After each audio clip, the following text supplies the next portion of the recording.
नमस्कार जय जगन्नाथ। आपण मनकु मो चैनल को अनेक अनेक अभिनंदन। भागवत भगवान पुनरपि जन्मं पुनरपि मरणं पुनरपि जननी जठरे शयनम। एही चक्र रे घुरी बुलिबा, बारंबार जन्म नेबा, बारंबार मरिबा, बारंबार माँ गर्भ को आसीबा। आजी माँ गर्भरे तो काली गोमाता गर्भरे। एमिति चक्रर मुक्त हेबाकु हेले भगवान को ग्रहण करबाकु हेबो।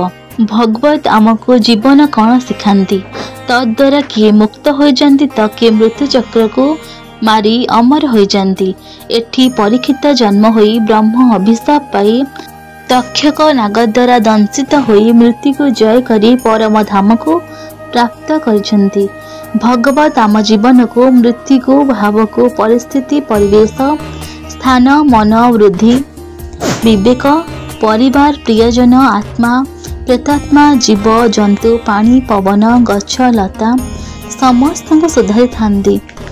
श्रीमद् भागवतंक द्वादश अध्याय परीक्षित जन्म कथा आइछंती।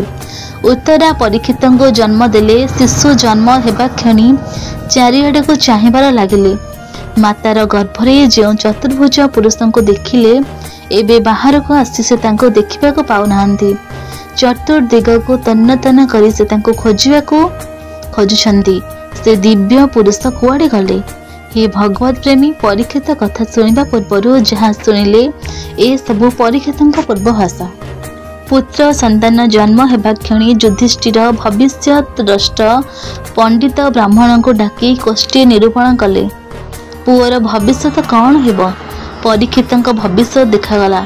वेदज्ञ ब्राह्मण परीक्षितଙ୍କ भविष्य देखि कहले, अनेक गुण रे युक्त होई से बालक दाशरथी नंदन रामंग परि सत्य प्रतिष्ठा प्रतिज्ञा हेबो, प्रजा पालक हेबो, स्त्री तन्मान शरणागत वत्सल हेबो, जजतिंकर धार्मिक हेबो, रतिदेव परि उद्धार हेबो, विश्वामित्र परि महामानव हेबो, अनेक गुणी रे युक्त हेबो, दुई अर्जुन सह समान धनुर्धर हेबो, कुंती पुत्र अर्जुन और कार्तिवीर्ज अर्जुन चक्रवर्ती पद को प्राप्त करिबो।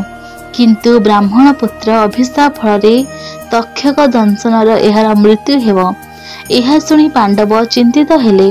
आज ब्राह्मण सापरे मरिबो, एहा सद्गति केमिति हेबो? तक्षकादत्मने मृत्युं द्विज पुत्र पश्चिदात् प्रपृच्छत् उपश्चेत्यु मुक्त संग पदं हरि। श्रीमद् भगवद गीता। ब्राह्मण कहले, धर्मराज चिंता करंतुनी, ए बालक विष्णु कृपा प्राप्त करिबो। एथिपाई ब्राह्मणଙ୍କ अभिशाप एठी बरदान साब्यस्त हेबो।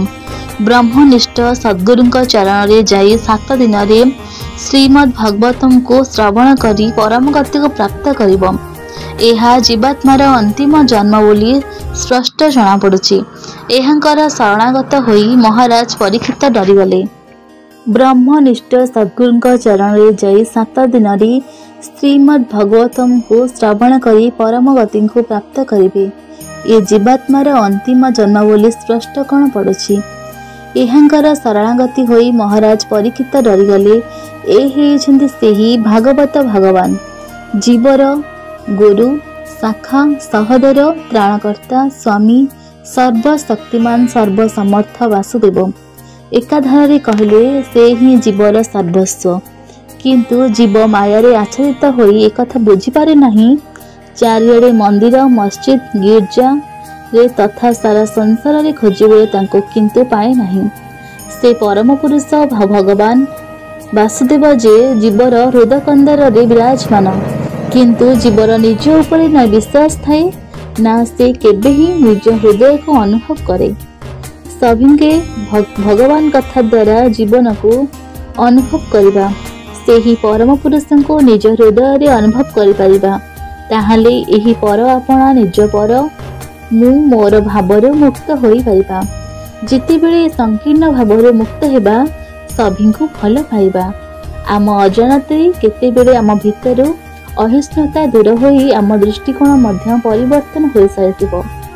सभिंक भितरे जड़र चेतन वासुदेवंकर अनुभव करि परिबा। एहा ही हेउ जीवनर मंत्र। सभी सभी को भल पाइबा प्रकृत में आम सभी भल पाइबा वासुदेव को ही प्राप्त हेब। वासुदेव सर्वम। हरे कृष्ण कृष्ण कृष्ण हरे हरे, हरे राम राम राम हरे हरे। जय श्री कृष्ण।